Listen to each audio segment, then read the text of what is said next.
Seja bem-vindo ao Seminário de Teologia e Vida Cristã, Palavra da Vida. Você está em mais um curso de teologia cuja proposta é fazer alargar o seu conhecimento na área teológica. Um curso descomplicado, contextualizado, provocativo, reflexivo e que faça sentido para a nossa vida cotidiana. Porque entendemos que não só a construção conceitual da teologia, respeitando as correntes da teologia construída nesses quase 2000 anos, mas isso só não é suficiente. Nós pretendemos que a partir do entendimento bíblico, dos conceitos esclarecidos, nós possamos reproduzir isso em uma espiritualidade no nosso cotidiano e nas relações. Seja bem-vindo a mais uma aula do curso de teologia do Seminário de Teologia. O que eu quero conversar com vocês hoje é sobre um termo, tá? Termo bem teórico mesmo, né? Teológico, né? Não sei quem viu lá no grupo lá, mas eu já adiantei, né? Então já estão aí mais ou menos familiarizados, né, com o termo que é corandeu, né? O que vocês entenderam então, para quem viu lá o textozinho? Corandeu seria? Corandeu? Isso. Você viu lá no grupo não chegou a ver? Não? Então tudo bem, não vou exigir de você, né? Mas Thalita, acho que viu, então ficou claro, corandeu? Que é a vida com Cristo que é tudo. Sim, resumindo tudo aí, né? O termo é latim, né? Os reformadores lá do século XVI, eles elaboraram, cunharam esse termo, né? Corandeu. Então, do latim vem o significado de diante de Deus, né? A ideia é que tudo que nós fazemos está diante de Deus, né? Fazemos na face de Deus, seria mais ou menos essa ideia. Então, é isso que eu quero discutir com vocês sobre corandeu, né? Então, resumir aqui em alguns textos, em algumas frases, vou aqui ler um pouquinho com vocês e a gente vai discorrendo, tá? Então, corandeu, esta frase refere-se literalmente, né, a algo que ocorre na presença de ou diante da face de Deus. Então, só para a gente definir o que é corandeu, tá? Literalmente é isso, diante de Deus. A ideia é que tudo que nós fazemos, todas as atividades da vida. Porque muitas vezes a gente tem a ideia assim, bom, Deus está vendo o que eu faço na igreja, né? Deus está vendo o que eu faço no culto, Deus está vendo o que eu faço no ambiente de culto religioso, ou Deus está vendo aquilo que eu faço concernente à igreja. Não, essa é uma ideia errônea. Como nós estamos falando de cosmovisão, de entendimento de mundo, então a gente pretende corrigir essa ideia que muitos têm, que acha que Deus contempla, Deus vê aquilo que nós fazemos ligados à igreja. Como nós já estamos discutindo, não há divisão, né? Ou seja, para o servo de Deus não há divisão do que é mais espiritual ou menos espiritual. As atividades da igreja não são mais espirituais, não são mais legítimas diante de Deus do que as nossas atividades na família, na empresa, na vizinhança, enfim, na vida diária. Então, para aqueles que servem a Deus, nós entendemos que todas as áreas da nossa vida, elas são contempladas por Deus. Nós devemos honrar a Deus em tudo que nós fazemos, tudo, absolutamente tudo, das coisas mais simples às mais complexas. As atividades corriqueiras, as triviais, do dia a dia, né? Lavar uma louça, cuidar do filho, do marido, enfim, tudo que nós fazemos, ir no mercado, ir no açougue, as coisas do dia a dia, tudo isso deve ser feito de uma maneira, em um entendimento que Deus está nos contemplando, mas não no sentido opressor, meu Deus do céu, Deus está vendo o que eu estou fazendo aqui, né? Não é essa ideia, e sim no entendimento que tudo que nós fazemos deve ser pautado, deve ser com a referência de que nós estamos diante de Deus. Imagine só se nós vivêssemos assim, se dois jovenzinhos que estão aí começando a namorar, né, tivessem sozinhos, sem ninguém por perto. Se eles tivessem esse entendimento que o namoro deles, Deus está ali, e de fato está, né? Evitaria uma série de complicações, de prejuízos, inclusive, né? Se tivesse esse entendimento. Os pais não estão. Os líderes da igreja não estão. Mas nós estamos diante de Deus. É diante de Deus que nós vivemos. Então não é porque fulano, cicrano, porque... O que acontece muitas vezes, amados, pessoas não fazem o que é errado, o que elas consideram ser errado, porque estão na presença de algumas pessoas, mas fariam na ausência delas. Isso é errado.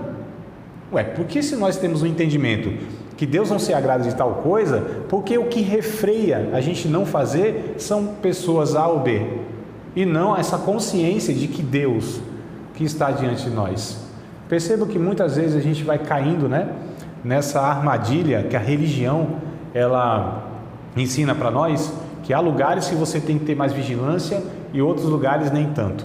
Ninguém falou outros lugares nem tanto, mas quando você dá ênfase que alguns lugares são você tem que ter um comportamento mais prudente, automaticamente você fala, bom, se aqui tem que ter, talvez ali não tenha, né? Isso vai sendo formado no inconsciente, não é que é algo que a gente entende assim de pronto, tá?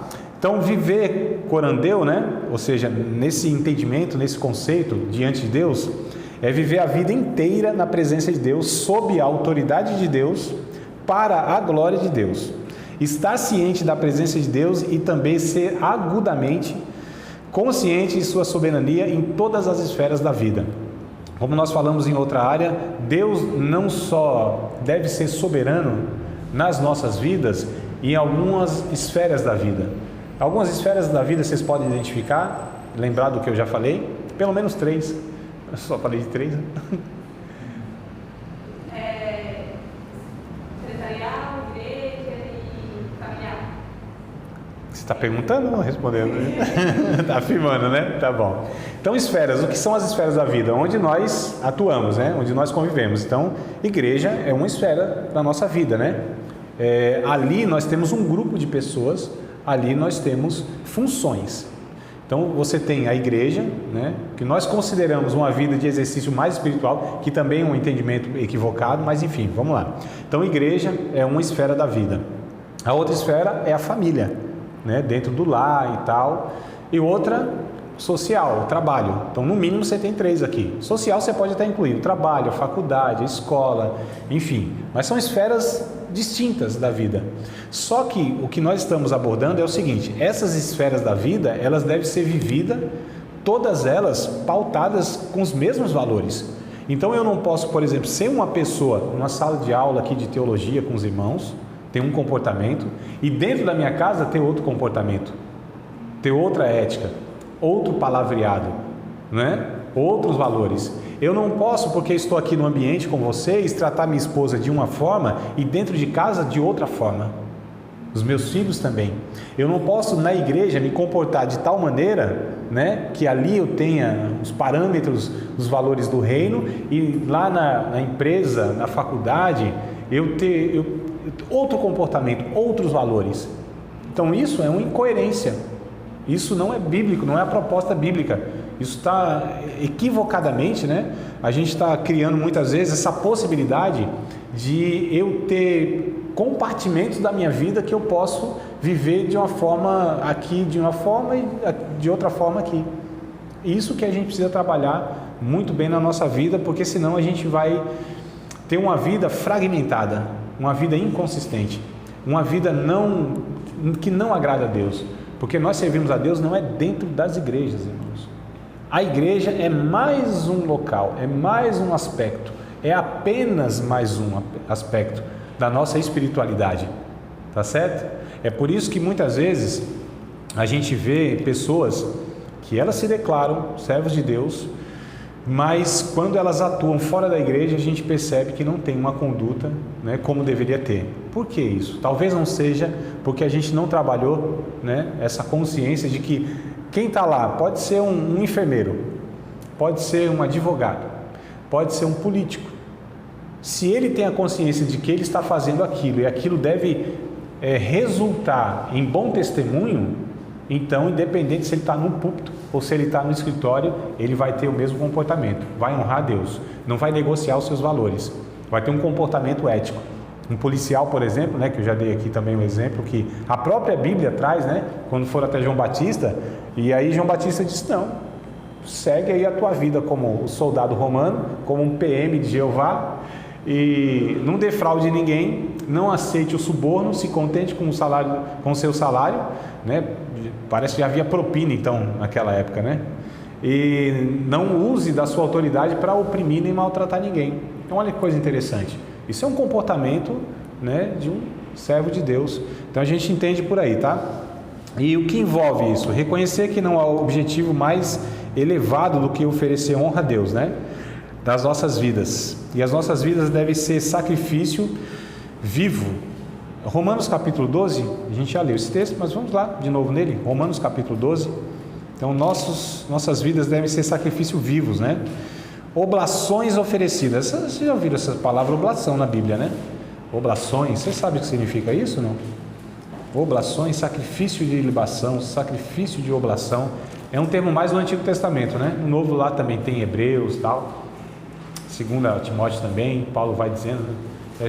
Já estou sendo oferecido por libação, o sacrifício. Oblação era o sacrifício do corpo, né? O corpo do animal, no caso. Então, você tinha vários sacrifícios no Antigo Testamento. Você oferecia lá era o sangue derramado, era às vezes um punhado de farinha, né? Tinha vários manjares e tal, alimentos. Então, você tinha várias oferendas. É estranha essa palavra, né? A gente pensa que é de outro lado, né? Várias ofertas que se apresentavam. E uma delas era o chamado holocausto, que era onde você pegava o animal e queimava todo ele, né? Ou seja, a ideia é que tudo ali integralmente estava sendo oferecido a Deus. Então, oferta de holocausto, oferta de oblação. Era o corpo que era oferecido, não era só o sangue derramado, não é só a gordura tirada. Então, essa ideia de oblação oferecida em espírito de adoração e gratidão é o que Paulo vai dizendo aqui em Romanos, capítulo 12, versículo de número 1. Só falta eu achar, né? Vocês acharam aí, tá bom. Vamos lá. Rogo-vos, pois, irmãos, pela compaixão de Deus, que apresenteis o vosso corpo em sacrifício vivo, santo e agradável a Deus, que é o vosso culto racional. Olha que coisa interessante. Paulo pega essa ideia do Antigo Testamento de ofertas, que era, né, a maneira como as pessoas expressavam sua adoração a Deus, e ele agora diz, o sacrifício a Deus deve ser oferecido através do corpo, da vida, né? Capítulo 6 de Romanos, verso 19, só para a gente entender, 6:19 de Romanos, olha o que Paulo diz aqui, ainda nessa mesma toada, né? Falo como um homem, pela fraqueza da vossa carne, pois que assim como apresentastes os vossos membros para servirem a imundícia e a maldade para a maldade, assim apresentai agora os vossos membros para servirem a justiça para a santificação. Então Paulo vai falando, como antes, na vida de pecado, vocês usavam o corpo de vocês, né? Ele coloca aqui os membros nessa metáfora, com a vida de vocês, o próprio corpo, para a instrumentalização do pecado. Agora usem isso para a justiça, para a santificação. Usem a vida de vocês integralmente, o corpo, a vida, como um sacrifício vivo a Deus. Então o sacrifício, muitas vezes, a gente tem só como alguns atos ou algumas coisas que a gente oferece a Deus, como dinheiro, né? Que a gente chama de oferta e dízimo, como orações, como louvores dentro da igreja. Isso também faz parte. Mas olha o que Paulo está dizendo, o sacrifício a Deus, um culto racional, e o sacrifício que Deus quer é vivo, né? É a vida. Então é a integralidade da vida, é a vida como um todo, é o corpo inclusive, né? São não só as falas, não só os sentimentos, não só os pensamentos, mas a vida como um todo, ela deve honrar a Deus. É por isso, por exemplo, que a prostituição é pecado, né? É por isso que Paulo vai dizer lá em 1 Coríntios que todo pecado é fora do corpo, mas tem um pecado que é contra o próprio corpo, que é o templo do Espírito Santo. Porque o corpo também, a vida em si, representada aqui no corpo, ela tem que estar diante de Deus, né? Alguns tinham a ideia que tinham essa frase há tempos atrás, faz tempo que eu não ouço, né? Deus quer o teu coração, irmão, só o teu coração. Como se o coração fosse, eu não sei qual era o pensamento ao certo dessas pessoas, né? Mas quando a Bíblia fala de coração, fala do centro da vida, na verdade. Então, assim, se o entendimento fosse correto, a frase estava correta. É que a frase estava desassociada da compreensão, né? Então, como se Deus quisesse só o teu coração, quer dizer, o resto você pode aí fazer outras coisas. Não, né? Se fosse o entendimento correto da frase, se o pensamento estivesse ligado à frase, tudo bem. Porque o coração é a vida, é o que Deus pede mesmo. Dá-me, filho, o teu coração, né? Os teus caminhos se alegrem e tal. Então, o que acontece? A gente percebe aqui que o Evangelho não é que ele exige muita coisa da gente. Tem pessoas que acham que o Evangelho... Vocês acham que o Evangelho, assim, Deus exige muita coisa da gente? Não? Quem falou não? Falou com medo. Não. Vocês acham assim que o evangelho exige bastante coisa, assim, que é exigente? Eu acho que sim. É. Tem uma base, eu acho que em Filipenses, fala uma coisa de conhecimento. Não sei qual. Não lembrar. Você, mais ou menos assim Tem aí. um versículo que fala sobre a graça, que tem muitos que pensam que só por causa da graça a gente tem que viver, mas logo em seguida tem um versículo que fala da santidade, que liga a graça com a santidade, que a gente tem que viver em santidade, porque a gente recebeu essa graça. Então, é que é uma pergunta meio pegadinha aqui, né? Vocês já perceberam que o negócio, né? Estou querendo pegar vocês. Mas a questão é, então exige bastante o evangelho da gente? Exige muito da gente? Seria essa a compreensão? Sim ou não? Estão com medo, né? De tudo, não entrega, mas ao mesmo tempo.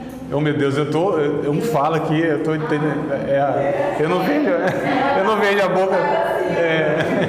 Existe uma entrega total, é o meu ver, né? Que eu sinto isso. E ao mesmo tempo, para mim, não é uma coisa pesada. Algo tipo, ai, nossa, sofrendo, estou me sacrificando fazendo isso. Não. Quando a gente entrega por completo, fica algo leve. E eu vejo isso ao contrário, do lado mal, dos rituais e tal, que exigem muito. Tipo assim, as pessoas de irem em cemitério, madrugada, comer isso, beber daquilo. Eu acho que exige muito mais do que Deus da gente. Mas Deus exige tudo. E eu não acho que é pesado, assim, tá? Sem explicar. Sim, não, o conceito, o pensamento está correto. Vou dar base bíblica então para reforçar, tá? 1 João capítulo 5, verso 3. Que bom que tem a conclusão, né? Mas é melhor ainda quando a gente tem a base bíblica para afirmar aquilo que a gente pensa, né? Primeira carta, não é evangelho, é lá no finalzinho mesmo, 1 João 5 e verso 3. Se quiser ler, Felipe, aí pra gente, em alto e bom som. Porque nisto consiste o amor a Deus, em obedecer aos seus mandamentos, e os seus mandamentos não são pesados. Exatamente, né? Eu sei, mas não sei onde está, né? Então essa questão, os mandamentos de Deus de fato não são pesados porque eles são para a vida, né? Então os mandamentos de Deus, a vida de santificação, a gente às vezes, né, peca, inclusive, coitados dos nossos jovens, passando a ideia que a vida de santidade é um negócio pesado, que não existe prazer na vida de santidade, é que é um negócio sofrido. Pelo contrário, a Bíblia vai mostrar, inclusive, que a vida de santidade é o prazer legítimo, né? A gente pode, não só pode, meu Deus do céu, Deus, Ele propõe uma vida para nós completa, plena, onde a gente, inclusive, desfruta de tudo aquilo que é prazeroso, só que nos parâmetros de Deus, com legitimidade, sendo abençoado, né? Desfrutando do prazer e sendo abençoado concomitantemente. Então, assim, essa é a ideia. Não é que exige muito, exige tudo. Ou é tudo ou é nada. Evangelho é radicalidade. Evangelho ou é tudo ou é nada. Tem uma ilustraçãozinha que eu acho bem interessante. Tinha um rapaz em cima de um muro. De um lado tinha um demônio e do outro lado tinha um anjo, né? E o anjo falando para ele, ó, vem para cá, para o nosso lado, desce do muro e vem para cá, né? Vem para cá. E ele olhava para o demôniozinho que estava lá, o demônio quieto. E o anjo tentando convencê-lo, vem para cá, vem para o nosso lado e tal. Ele ficou curioso, falou, você, demônio, não quer que eu vá para o seu lado, não? Ele falou, não, o muro é meu, aí pode ficar aí. Essa indecisão, né? Essa questão, você precisa tomar uma posição. E precisa ser tudo ou nada. Ou nós vivemos o Evangelho na integralidade dele, ou todo o nosso ser é doado, é dado, é rendido a Deus, é entregue a Deus, ou há uma renúncia completa, verdadeira do nosso ser, né? Ou então a gente vai ficar como lá no Antigo Testamento mostra que o povo ficou assim cocheando entre dois pensamentos, né? Essa palavra cocheando é bem interessante porque é uma pessoa que manca, né? Pessoa que nem lá e nem cá, fica indecisa. Lembra o que Josué disse? Olha, vocês aí decidem o que vocês vão fazer na minha vida. Eu vou tomar uma decisão. E a decisão é eu e a minha casa, nós vamos servir ao Senhor. Vocês quiserem seguir os deuses de vocês, vocês vão, mas tomem uma decisão. Tem outro texto lá nos Profetas Menores que diz assim, uma multidão está no vale da decisão. Então a questão é, ou é tudo ou é nada. ou nós vivemos o Evangelho, que é a proposta de Deus, na integralidade da vida, ou então a gente vai ter uma vida dividida, e essa vida dividida talvez seja uma entrega total ao diabo. É que não tem meio termo, né? A gente fala assim, meio pesado, né? Mas é isso, não tem outro caminho, porque ou nós servimos a Deus, ou nós servimos ao diabo. Não, às vezes explicitamente, no satanismo, nessa questão toda, né? Mas muitas vezes a gente está dentro da igreja, ou levando a vida, achando que a gente está consagrando a nossa vida a Deus, e às vezes só uma parte dela, só um aspecto da nossa vida. E é muito perigoso, irmãos, porque o Espírito que habita em nós, ele tem um ciúme muito grande, né? Vamos lá, na continuidade aqui. Uma vida de integridade é uma vida de totalidade, que encontra a sua unidade. Então vamos lá, eu acho interessante esse pensamento. Uma vida de integridade é uma vida de totalidade, que encontra a sua unidade e coerência na majestade de Deus. Vale a pena repetir aqui, né? Uma vida de integridade é uma vida de totalidade que encontra a sua unidade e coerência na majestade de Deus. Eu peguei um exemplo aqui bíblico para a gente exemplificar isso aqui que eu quero passar para vocês, que é a vida de Jó. Vamos ler Jó? Bora lá para trás, no Antigo Testamento, antes de Salmo, né? Ou se for de frente para trás, de trás para frente, sei lá. Do lado de Salmos aí. Jó, capítulo 1, apenas o versículo de número 1 que traz essa informação do próprio Deus, né? Dizendo quem era Jó. Qual era a característica de Jó? Eu acho bem interessante. Até a minha versão não vai estar a expressão que eu quero, tá? Mas eu vou trazer para vocês de memória. Inclusive, se vocês estiverem na versão da Bíblia de vocês, me confirmem, por gentileza. Então, Jó capítulo 1, verso 1. Havia um homem na terra de Uz, cujo nome era Jó. Este homem era sincero, reto, temente a Deus e desviava-se do mal. Ao invés de sincero, está íntegro na vida na Bíblia de vocês? Íntegro, né? Honesto? Íntegro e honesto. Bom e honesto. Íntegro e reto. Íntegro o que, Felipe? Justo. Então, coisa interessante, só para a gente entender o que é Deus aqui quer nos passar. Então, esse homem era íntegro, né? Sincero, justo, bom. Veja bem, isso aqui só na primeira qualidade, né? É que tem essas variações aí. Mas o que é uma pessoa íntegra? É que não tem falta nem falha no seu caráter. Não é que ele não tinha pecado, mas era um homem reto na complementação daquilo que Eclesiastes capítulo 7, verso 29, o Salomão vai dizer, né? Deus fez o homem reto, ele que buscou muitas invenções. Então, esse termo reto, principalmente no Antigo Testamento, remete à pessoa que andava na linha de santidade, pessoa que andava com Deus. Não era perfeita, repito, mas era uma pessoa que Deus olhava e falava, é íntegro, é inteiro. Ele não anda pisando fora da linha da santidade. Ele não está com o seu coração dividido, com a sua vida dúbia, né? Não tem uma vida dupla, não representa. É por isso que é sincero também a tradução, porque sincero vem de uma palavra que remete, né, aos artistas, né? Sem cera. Porque antigamente os artistas usavam aquela máscara, o símbolo do teatro, não é? A comédia e a tragédia, dando risada, aquela carinha e tal, não é uma máscara assim, ó? É uma máscara de cera. Eles usavam uma máscara de cera para representar. Então, a pessoa que representa, um ator, ele não é sincero, que é a palavra que é o contrário, que é hipócrita. Então, quem é o hipócrita? É aquele que representa. E por debaixo da crise, que era a máscara, né? Só para explicar etimologicamente aqui a palavra e o sentido. Então, a pessoa sincera é uma pessoa que é inteira, é verdadeira. Ela demonstra aquilo que de fato ela é. E é interessante que Jó, o livro de Jó, a vida de Jó, a biografia de Jó aqui, nos mostra que ele era um bom pai, ele era um bom marido, ele era um bom patrão, ele era uma pessoa generosa, ele se importava com os pobres. Isso na história, no livro de Jó conta tudo isso, vai falando tudo isso, né? Então, logo no capítulo 1 diz como ele era um bom pai, um intercessor, ele era um bom marido. E ao longo do livro ele vai falando assim, mas eu nunca desamparei o órfão. Ele era rico, mas ele nunca deixou de ser generoso com aqueles que precisavam. Então a gente vê essa integralidade ou essa integridade na vida de Jó. Então peguei esse exemplo aqui só para a gente entender o que é que Deus quer da nossa vida, que a gente seja a mesma pessoa íntegra em todas as áreas da vida, tá? Tem um texto lá em Gálatas capítulo 5, verso 22, já lá no Novo Testamento, a gente vai para lá agora, Gálatas 5, 22.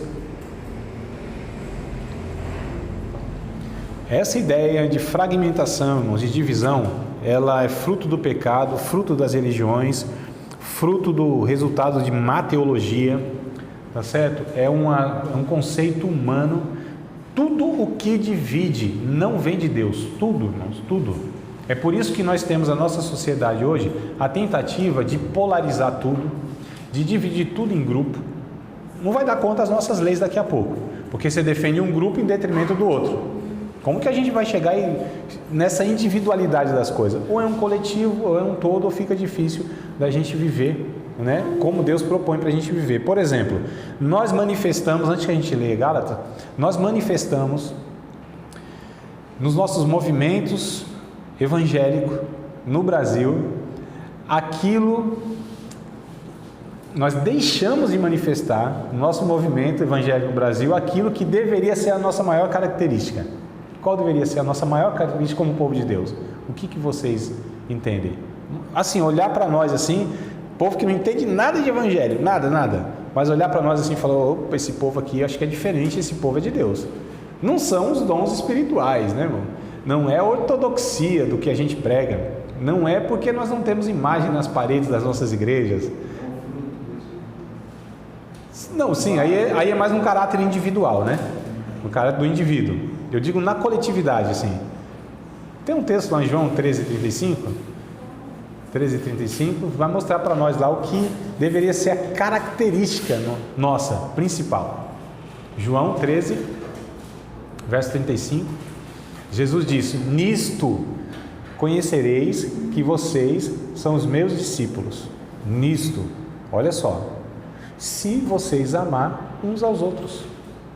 O que nós demonstramos, eu estou falando no coletivo, são as divisões que nós temos, irmãos.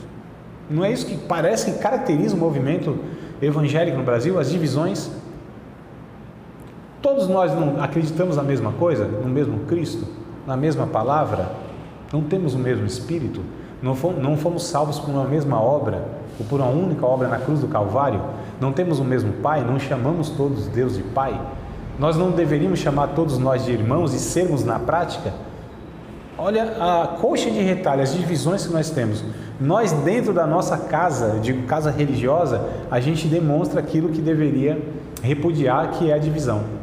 Então tudo que é fragmentado é fruto do pecado, irmãos. Tudo que é divisão é fruto do pecado, né? Pega lá o casalzinho lá, o Adão macho e o Adão fêmea. Né? Quando houve a divisão, porque eles eram um, não eram uma só carne, eles não eram unidade composta, como a Trindade é? Era. O que aconteceu? O que o pecado fez? Dividiu. Houve a divisão lá, né? Houve a ruptura, eles romperam porque eram um só. E o que o Evangelho pretende fazer? Reconciliar. Eu acho que se fôssemos resumir, não, mas se fôssemos assim, pegar um termo para a gente identificar o que é o Evangelho, seria reconciliação. Eu acho que essa palavra é a palavra que define o propósito do Evangelho, reconciliação. Conosco mesmo, né? A gente precisa ser reconciliado, porque a gente tem uma briga com a gente mesmo. Quantas vezes a gente não se entende? Já brigou com você? Já discordou de você mesmo? Já reprovou você mesmo? Né? Já, muitas vezes. Então, conosco, a reconciliação com o outro, que é um desafio absurdo que a gente tem, essa convivência que a gente não concorda. Quanto mais próximo a gente é, mais isso fica evidente. É por isso que é mais difícil você viver no casamento, é mais difícil você viver dentro de uma comunidade de fé, é mais difícil você viver com aquelas pessoas que você convive, que a Bíblia chama de próximo. E por que é difícil conviver com o próximo? Porque ele está perto, né? E com Deus. Então essa reconciliação tripla que a gente tem. Então Gálatas capítulo 5, verso de número 22, lá como o João Pedro disse, de fato isso é o fruto, né? Aliás, é o fruto, eu acho que eu falei para vocês já em outra ocasião, que é singular, não está lá os frutos, né? tá? O fruto, já falei, comentei isso com vocês? Não? Não. Não?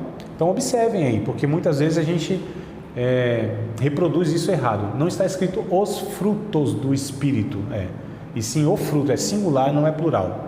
Porque isso demonstra o caráter que é formado, o doador, né, que é o único Espírito Santo, e aqui é o conjunto daqueles que são formados à imagem e semelhança de Deus. Então, o fruto do Espírito é amor, gozo, paz, longanimidade, bondade, benignidade, lealdade, fidelidade, mansidão, domínio próprio. Eu acho que eu pulei algum aí.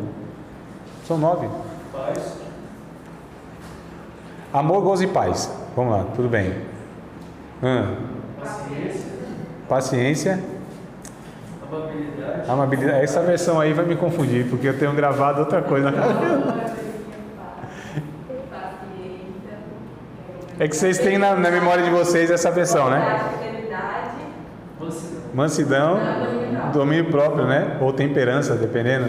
Mas entre esses 9 aspectos do único fruto está a fidelidade.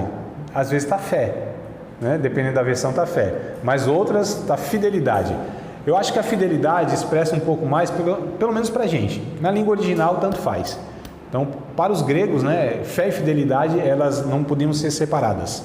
Porque quem tinha fé, ele era fiel também, era leal. E quem era fiel, ele tinha que ter fé. Porque o andar com fidelidade ou com lealdade exigia a fé para fazer aquilo que ele julgava ser correto. Então, o que é fidelidade, o que é fé nesse texto aí? É eu andar conforme aquilo que eu acredito.